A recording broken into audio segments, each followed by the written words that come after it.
আলু চাষ করি আর কিভাবে সুন্দরভাবে টানবে এই যে আমার দাদু দাদু ভাই আবার এই হাসিটা দিয়ে গেলাম দেখছো আবার রকি ভাই। তো হে গাইস, গুড মর্নিং। এটা তোমরা যেটা দেখতে পাচ্ছ সেটা হচ্ছে আমাদের পুরানো বাড়ি, যেখানে আমরা আগের বাড়িতে আমরা থাকতাম। এই বাড়িতে আমরা প্রথম বাসা করেছিলাম, থাকার জায়গা।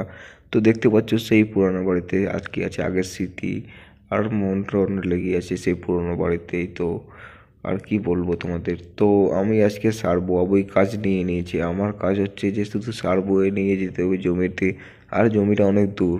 আর আমরা এখন রাজমিস্ত্রি থেকে এখন কৃষক হয়ে গেছি, কৃষক দা ব্রো হয়ে গেছি ক্রো। তো সার বোয়াবই আমার সাইকেলটার জানছে, সার বয়ে আমার জানছিস। তো হ্যালো গাইস, ওয়েলকাম। তো এটা হচ্ছে আমার বংশধা। তো দেখো আমরা কত সুন্দরভাবে আলু চাষ করি আর কিভাবে সুন্দরভাবে টানবে এই যে আমার দাদু ভাই আবার এই হাসিটা দিয়ে গেলাম দেখছো আবার রকি ভাই কত সুন্দরভাবে টানছে একদম। নামটা আবার এনামুল, আমার দাদু, আমার ছোটোবেলার খেলার সাথী। একসাথে আমরা খেলাধুলা করেছি আর একসাথে স্কুল যেতাম, এক থালিতে ভাত খেতাম। হাসিটা দেখছি একদম।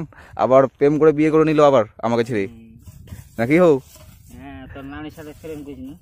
লজ্জা করছি তো তার জন্য দাদু ভাই হাসিটা দেখছি একদম রকি ভাইয়ের মতন টানছে একদম। রকি ভাই।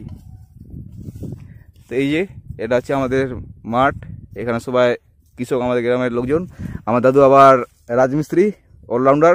পট্টি রং টং যত কিছু আছে, তোমরা যত কিছু কাজ করতে দেবো সব কাজকে কিন্তু কমপ্লিট করে দেবে। আমার দাদুর সাথে আছি আমি, সিনিয়র লেবার। তো মিস্ত্রি তো হতে চাই, কিন্তু আমার দাদু আমার মিস্ত্রি শিখায় না। কোন দিন যে মিস্ত্রি শিখাবে? কি দাদু মিস্ত্রি হতে পারবো আমি? হ্যাঁ, ও বলছি আগে বিয়ে করতে হবে তারপর মিস্ত্রি শিখাবো, কিন্তু ঠিক নাই, বিয়েটা আমি এখন করবো না, আর বেশি না 4-5 বছরের মতো পর বিয়ে করে নেবো। তো হ্যালো, ওয়েলকাম গাইস। যেই কাজের চাপ পড়ে গেছে আমাদের, আর কাজের চাপে আমি আর ব্লগ ভিডিও বানাতে পারছি না।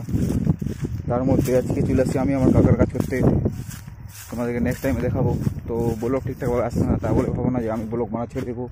তোমরা আমাদের সাথে থাকো, আমি ডেলি ব্লগ আপলোড করতে থাকবো। এখন কাজের চাপে তার জন্য ঠিকঠাক করে বানাতে পারছি না, কিন্তু চিন্তা নাই, আমি আমার অডিয়েন্সদের জন্য জান দিতে পারি। তো সাথে থাকো, পাশে থাকো। থ্যাংকস।